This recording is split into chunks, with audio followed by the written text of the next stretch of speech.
السلام عليكم خوتي خواتاتي، كيف راكم دايرين؟ لاباس عليكم؟ نتمنى كاملين تكونوا على خير وبخير وبصحه جيده، ويلقاكم هذا الفيديو نتوما مهنيين ومرتاحين وما خصكم حتى شي خير. فيديو جديد ونهار جديد. والا كنتوا اول مره كتدخلوا القناه ما تساوليش بالدعم ديالكم بالتعليق وبالاشتراك وبالتعاليق المحفزه وباللايك، وشكرا لكم بزاف على خطيكم وكل من يدعم القناه. الفيديو اليوم كما كتشوفوا عباره على كيكه اللي دايره ضجه في مواقع التواصل الاجتماعي.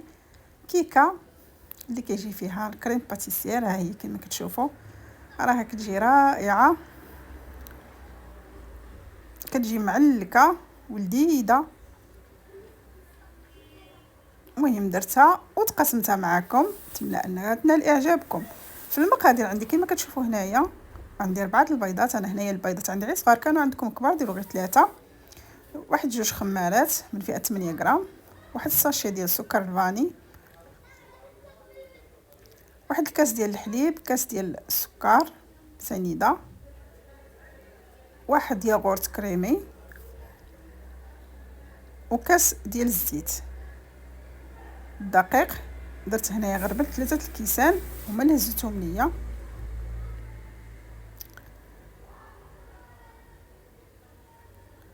صافي خواتاتي، هادو هما المقادير اللي درت فيها. كما كتشوفوا مقادير اللي هي اقتصاديه وكتكون متواجده دائما في البيت،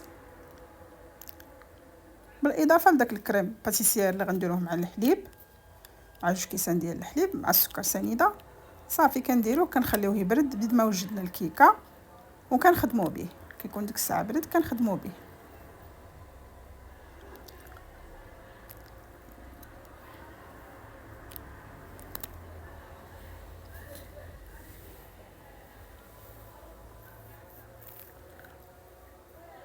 طبيعه الحال كل مره كتبان لينا شي كيكه ضروري خصنا نجربوا.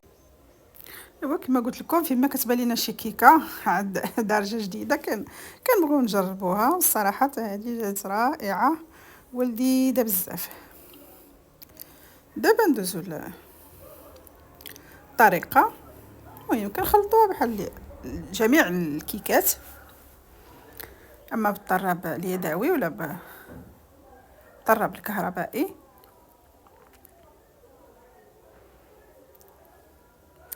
طربوا البيض هو الاول ونزيدوا السكر، ونزيدوا من بعد السكر فاني،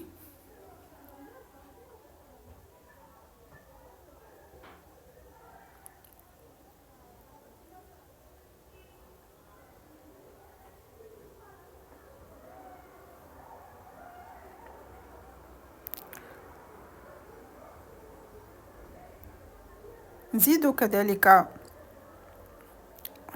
الياغورت كريمي. ممكن ديروه ممكن تستغناو عنده، انا عندي يعني كاين في الثلاجه درتو حتى هو، وكيزيد واحد المذاق. هذا راه طبيعي ما فيه لا نكهه لا شي حاجه، حتى هو كيساهم باش تجي ديك الكيكه معلكه وزوينه.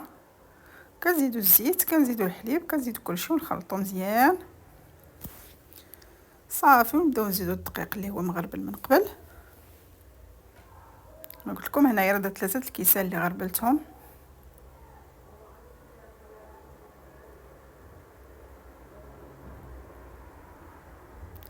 غنزيدهم شويه بشويه،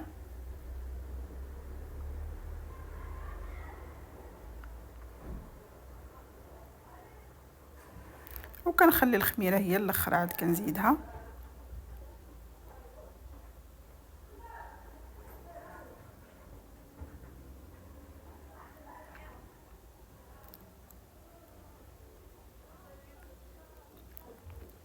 صافي كما كتشوفوا راه هذا هو القوام ديالها. كنجيب مول اللي كيدخل الفران دهنته بالزبده وغبرته بالدقيق، كنكب فيه الخليط ديالي وكندخلو الفرن. اللي شعلت عليه غير من التحت، فرن غازي بطبيعه الحال، شعلت عليه غير من التحت تطاب، وعاد شعلت عليه تحمر من الفوق. صافي وهذا غادي نجيب داك الكريم اللي وجدت من قبل، غادي نديرو بشكل عشوائي كما بغيتو ديروه. بحال مؤخرا عاد بانت كيكات البركان، شتي كلشي كنديرها. حتى هذه راه تقريبا بحالها، غير هذه كنديروه متفرق في وسط الكيكه كامله ماشي غير الوسط.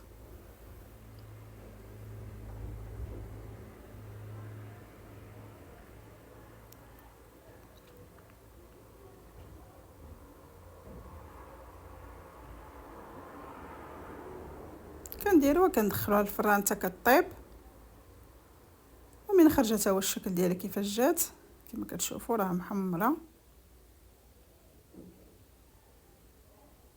غادي نقلبها معكم هنايا تشوفوها كي جات. ها نتوما شوفوا كيفاش جات، شوفوا داك الكريم فين جا.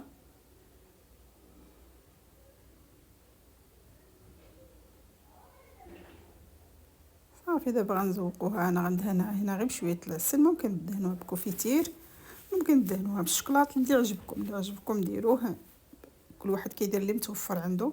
انا دهنتها غير بشويه ديال العسل، زوقتها بشويه الكركاع كما كتشوفوا.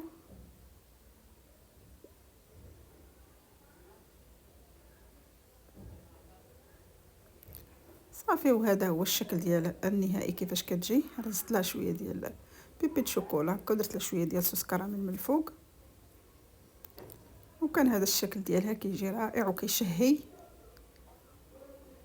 ومن الوسط كتجي رائعه ولذيذه بزاف معلكه.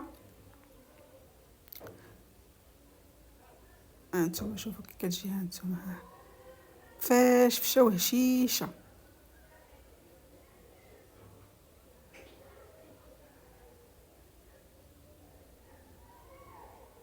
انا قطعتها معكم باش تشوفوها من الداخل كيفاش كتجي.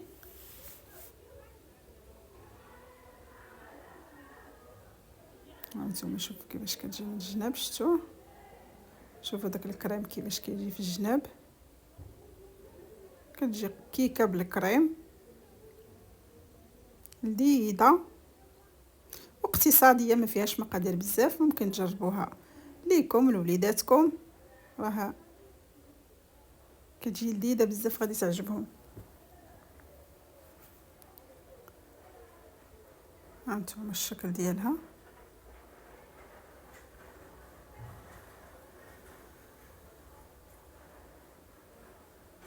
ايوا بكيكتنا هذه كيكون الفيديو ديالنا انتهى. نتمنى انه ينال اعجابكم. الى عجبكم هذا الفيديو، عجبكم محتوى القناه، ما تنساونيش بالدعم ديالكم بالاشتراك وبالاعجاب وبالتعاليق زوينه ديالكم حتى لشي فيديو اخر بحول الله.